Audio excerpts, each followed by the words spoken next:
अस्सलाम वालेकुम। हाजिर हूँ आज फिर लेकर आपकी सेहत के मसाइल का हल आपके घर पर डॉक्टर ऑनलाइन के साथ। आपको पता है जैसे पहले भी मैंने सिर्फ कुछ कॉमन जो हेल्थ इश्यूज़ हैं उनको डिस्कस करती हूँ या किए हैं और फिर हम इस पे बात करते हैं कि वो हेल्थ इशू कहाँ तक प्रोग्रेस करे तो हमें हॉस्पिटल जाना चाहिए और कहाँ तक हमें घर में रह के उसको मैनेज करना चाहिए। तो आज जो हम अलामत या हेल्थ इशू जो डिस्कस करेंगे वो है फ़ीवर या बुखार। बेसिकली फ़ीवर कोई बज़ाते खुद बीमारी नहीं है, बल्कि ये बहुत सारी बीमारियों की अलामत के तौर पे जिस्म में ज़ाहिर होता है। तो अब बुखार जो है वो किस वजह से हो सकता है, हमारे जिस्म में कहीं भी अगर इन्फेक्शन हो जाए तो उसकी अलामत के तौर पे बुखार जो है वो ज़ाहिर होता है। अब इन्फेक्शन कहाँ हो सकता है, दिमाग की झिल्ली का हो सकता है, कान में हो सकता है, या फिर हमारा गला जो है अगर टॉन्सिलाइटिस हो जाए, फेरिंजाइटिस हो जाए, या फिर फेफड़ों का इन्फेक्शन हो सकता है जिसे हम निमोनिया कहते हैं, या फिर आंतड़ियों की सोजिश हो सकती है जिसमें हम टाइफाइड फीवर या एंथराइटिस, ठीक है, और या फिर पेशाब की नाली का इन्फेक्शन, या फिर जिस्म में कोई फोड़ा या फिंसी हो तो इसकी वजह से बुखार जो है वो मरीज को हो सकता है। तो बुखार को आपने कब घर में, बीमारियों को एक साइड पे रखें और हम सिर्फ बुखार की बात करते हैं, तो बुखार को आपने कब घर में मैनेज करना है? अगर बुखार जो है वो लो ग्रेड है, 102 डिग्री फ़ारेनहाइट से कम है, तो आपने बुखार को घर में मैनेज करना है। मरीज़ को आप नहला दें या फिर पानी की पट्टियाँ करें, या फिर किसी मेडिकल स्टोर से पैरासिटामोल या इब्रुफिन की गोली लेके उसको खिला दें, तो इससे बुखार जो है उसका कम हो जाएगा। अब ये है कि आपने कब हॉस्पिटल जाना है। अगर मरीज़ का बुखार 3 दिन से ज़्यादा का हो, या फिर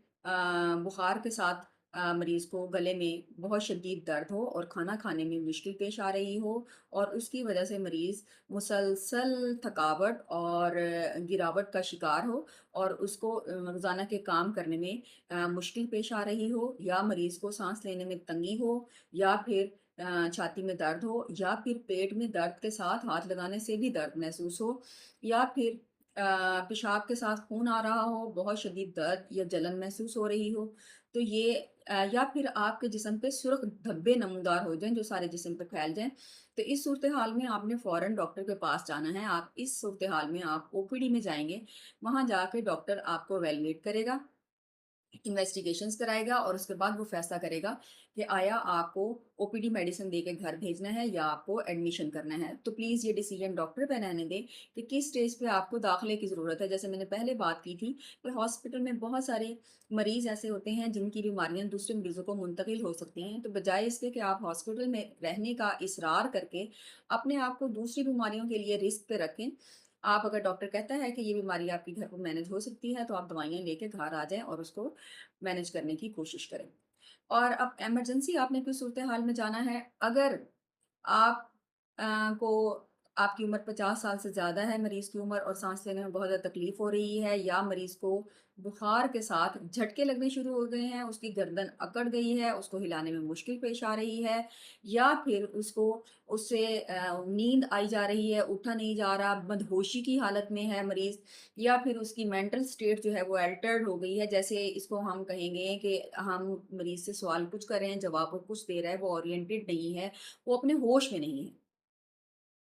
ये सूरत-ए-हाल अगर हों, तो इस सूरत-ए-हाल में आपने मरीज़ को लेके फ़ौरन इमरजेंसी जो है वो प्रेज़ेंट करना है, और वहाँ पे फिर डॉक्टर एडमिट करके इन्वेस्टिगेशंस एडवाइस करेंगे, और उसके मुताबिक मरीज़ की मैनेजमेंट जो है वो शुरू कर देंगे। बाकी जो पहले केसेज़ ओपीडी के थे उनमें भी कुछ केसेज़ में मरीज़ का एडमिशन बनता होता है, और डॉक्टर आपको एडमिट करके आपकी जो मेडिसिन है वो स्टार्ट कर देंगे, और ये डिसीज़न जो है कि कब आपको मरीज़ को दाखिला चाहिए और कब नहीं, ये डिसीज़न डॉक्टर पे छोड़ दें, और कौन-सी इन्वेस्टिगेशन आपके पेशेंट के लिए मुनासिब है, आया एक्स-रे काफ़ी है, सीटी स्कैन कराना है, या बाकी भी और रिपोर्ट्स करवानी है, तो ये डिसीजन डॉक्टर पे छोड़ दें, क्योंकि डॉक्टर के पास ही ये नॉलेज है कि कब मरीज़ को कौन-सी रिपोर्ट्स करानी है और कौन-सी मेडिसिन मरीज़ के लिए बेहतरीन है। आज के लिए बस इतना ही। अगर मेरी वीडियो आपको पसंद आई हो तो प्लीज़ लाइक, शेयर कीजिएगा और मेरे चैनल को सब्सक्राइब कीजिएगा। Thank you so much. Allah हाफ़िज़।